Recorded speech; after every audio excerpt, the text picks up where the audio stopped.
Cordial saludo. En esta oportunidad vamos a hacer una breve explicación sobre la tarea 3 correspondiente a los componentes del manejo integrado de plagas. Mi grupo está conformado por Diego Hamilton Cabrera Bolaños, Brigitte Lisbeth Noguera Rosero, Jessica Fernanda Ketama Yamá, Deiber Alexander Urbano Gómez y mi persona, Yailan Estefanía Jiménez Maya. Encontramos los diferentes componentes del manejo integrado de plagas. Primero que todo está el control cultural, que corresponde a unas prácticas que buscan hacer que el ambiente sea menos favorable para las plagas y sea más favorable para el crecimiento y desarrollo saludable de las plantas o los cultivos que se establezcan ahí. Encontramos algunas prácticas del control cultural, como la rotación de cultivos, consiste en alternar los cultivos en un mismo terreno, la eliminación también de residuos de cosecha, ya que ahí podemos encontrar infestación de algún patógeno o alguna plaga que estén ahí en los residuos de la cosecha.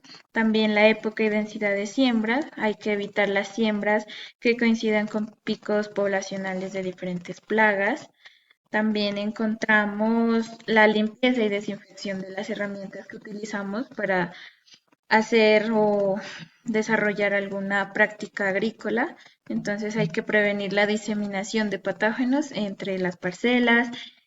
También el uso de variedades resistentes, pues es aconsejable obviamente siempre sembrar variedades que sean genéticamente tolerantes, ya sea a plagas, a enfermedades, a condiciones bióticas. Bueno, también labores de cultivo correctas, como incluir las prácticas como el arado, el aporque, el deshierve. También es muy recomendable el manejo adecuado de riego y fertilización, ya que consiste en aplicar el agua en la cantidad y frecuencia y en el momento adecuado que según las necesidades del cultivo requiera. También el control de malezas, que consiste en tratar de eliminar o evitar la competencia de las malezas con el cultivo, ya sea por agua, por luz, nutrientes, espacio.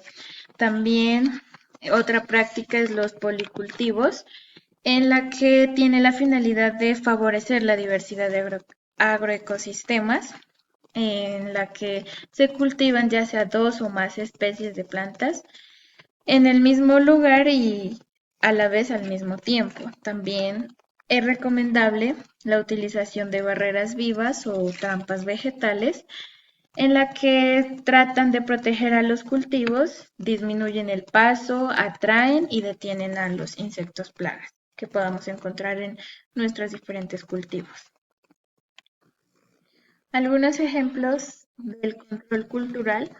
En el cultivo de papa encontramos, por ejemplo, la plaga gusano blanco, y la práctica cultural que se desempeña en este cultivo sería la rotación de cultivos con avena y cebada, que tiene el objetivo de romper el ciclo biológico del insecto plaga, en este caso gusano blanco, ya que las larvas no sobreviven sin papa o con el tubérculo ahí presente. Otro cultivo sería el maíz.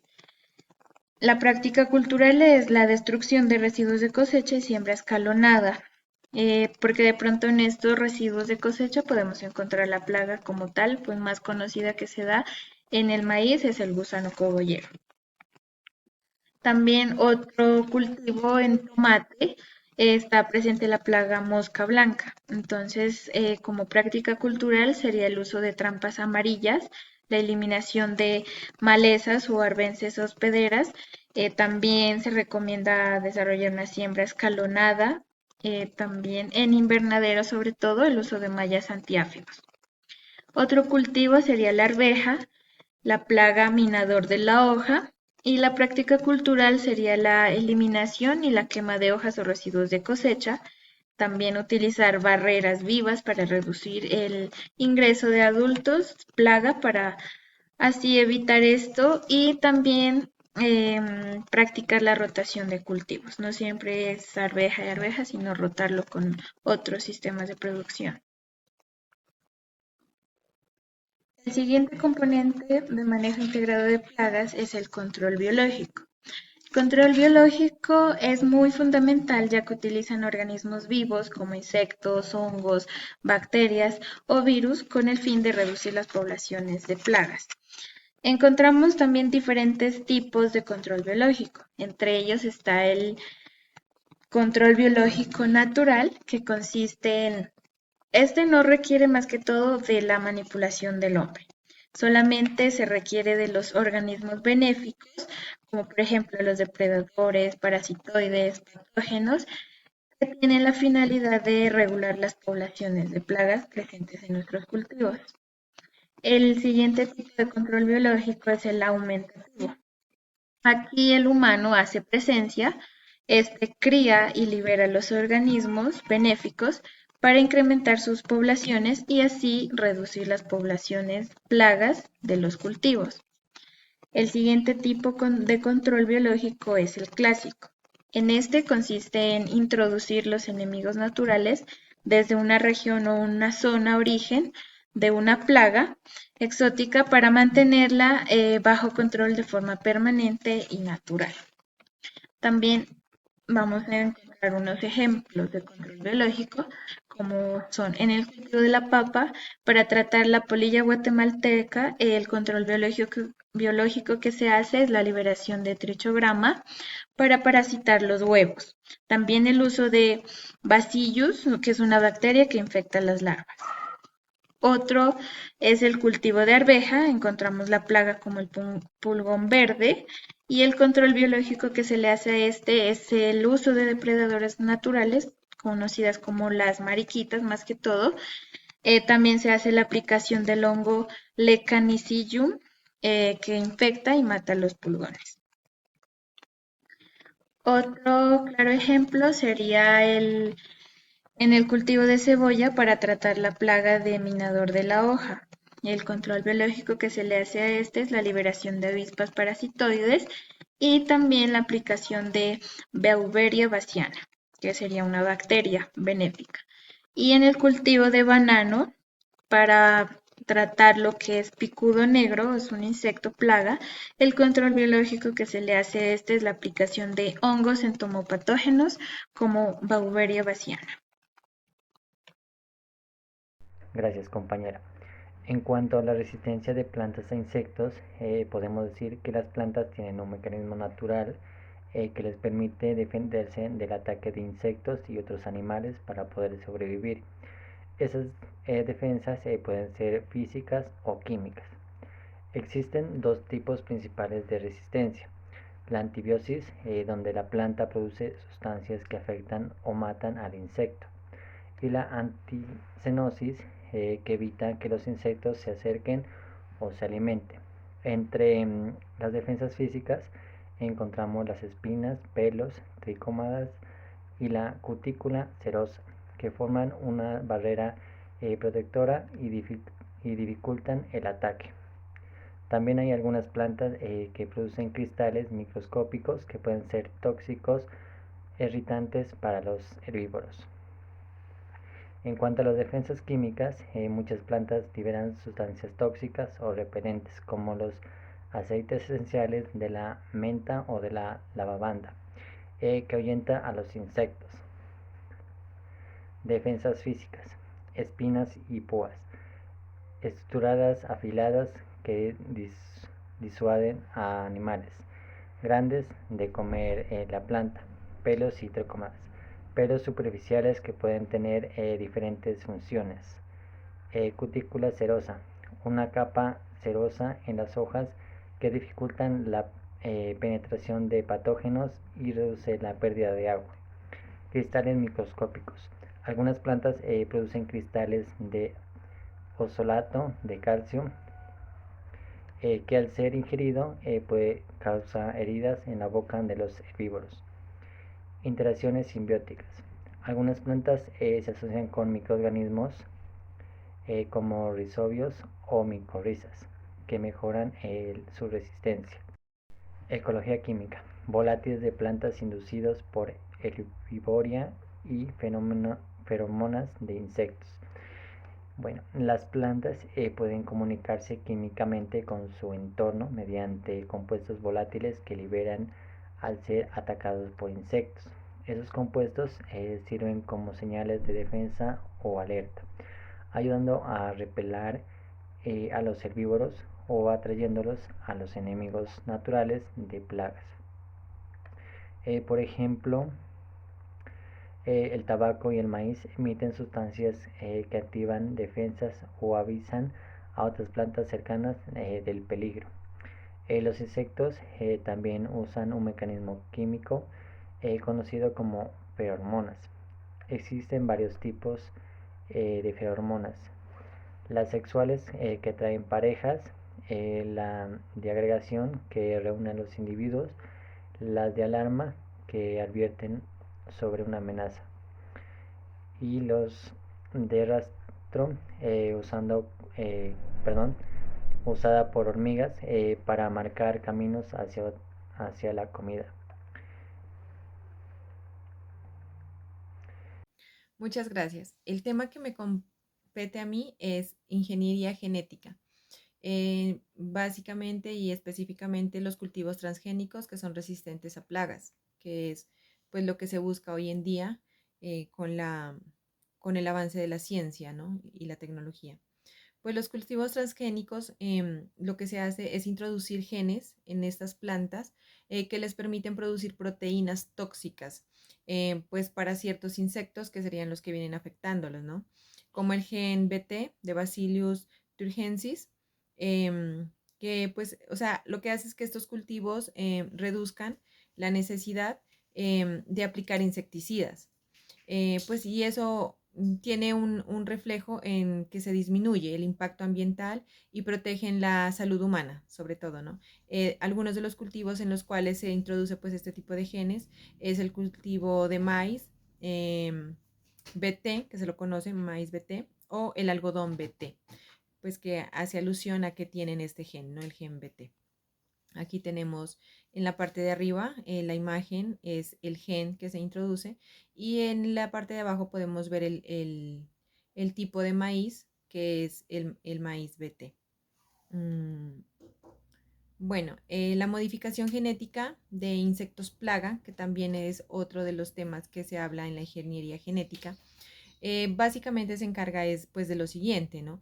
Se liberan insectos que han sido modificados ya genéticamente y que interfieren con la reproducción de las poblaciones silvestres. Entonces, pues esta básicamente es una técnica destacada y se la conoce como la técnica pues del insecto estéril, ¿no? Donde se modifica a los machos y estos pues no pueden producir descendencia pues viable o que continúe, se podría decir. Y pues esto lo que se ve reflejado es que se reduce de forma gradual e impactante la población de plagas sin afectar a otras especies, que es lo que generalmente se hace con los insecticidas.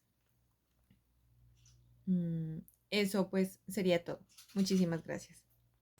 Continuando con la explicación de mi compañero, tengo como punto técnicas de esterilización de insectos plaga. Como primera técnica existe la radiación ionizante, que es a base de rayos gamma o rayos X. Esta se expone los insectos macho a dosis controladas de radiación que daña su material genético. Esto hace que se les impida la reproducción. Las ventajas es de que no deja residuos químicos, es eficaz para grandes cantidades de insecto y es ampliamente probada. Como desventaja también es que se requiere una infraestructura especializada y seguridad radiológica. El ejemplo de uso es en la mosca del Mediterráneo, Ceratitis capitata, y también en el gusano barrenador del ganado, conocido como Coclimioya omnivorax. Otra técnica también es la esterilización química, donde se emplean pues compuestos químicos como quelantes, alquilantes, etc. Estos alteran el ADN y también puede alterar los órganos reproductores. Como ventaja pues que es una herramienta económica y de fácil aplicación comparada con la radiación. La desventaja es que deja residuos tóxicos y afecta también la viabilidad del insecto. Su uso es en algunos experimentos con moscas y escarabajos. Como siguiente técnica tenemos técnicas genéticas de SIT, gamma o CRISPR. En esta se modifica la genética para producir insectos machos que estén estériles o que su descendencia sea no viable, ¿no? Como ventaja es que es muy precisa, tiene una alta precisión, también hay un posible control específico por especie. La desventaja es que es costosa, requiere de una alta biotecnología y control ético y regulado. Los ejemplos de uso es en la mosquita Aedes aegypti, que es el transmisor del dengue y el Zika. Otra técnica que tenemos también es el control de incompatibilidad citoplasmática, como Wolbachia. Esta técnica se la usa infectando a los insectos con bacterias como Wolbachia, que causan incompatibilidad reproductiva con hembras no infectadas. La ventaja es que esta es una técnica natural que no se usa radiación, tampoco químicos y es segura para nuestro medio ambiente. La desventaja es que es difícil de mantener en poblaciones silvestres. El ejemplo del uso es de igual forma en mosquitos Aedes aegypti y Anopheles. Bueno, en cuanto al control químico, esto se refiere al uso de insecticidas de síntesis o plaguicidas para el control de insectos plaga. Se usan como estrategia para reprimir poblaciones dentro de un manejo integrado. El éxito del control químico está en los criterios que se tengan en cuenta para decidir al momento oportuno, ya que si lo realizamos en un momento no oportuno, puede tener resistencia por parte del insecto. Bueno, para realizar un control químico debemos tener en cuenta lo siguiente. Realizar la aplicación de manera localizada, que se concentre la plaga, no de forma generalizada, con el fin de proteger nuestro cultivo y el medio ambiente. Evitar el uso excesivo de estos productos, ya que ocasiona deterioro al medio ambiente, desequilibrios biológicos. Bueno, podemos contaminar el agua, podemos acabar con nuestro cultivo, además de eso deterioramos el suelo, etc. Y algo muy importante, que es utilizar productos de categoría toxicológica 2 y 3 según las normas andinas, ya que la categoría 1 está totalmente prohibida, ya que son insecticidas, plaguicidas muy fuertes. Bueno, en cuanto a la clasificación de los insecticidas, se pueden clasificar según su finalidad y según su modo de acción, y según su sistema sistémica, según la sistémica. En su finalidad, el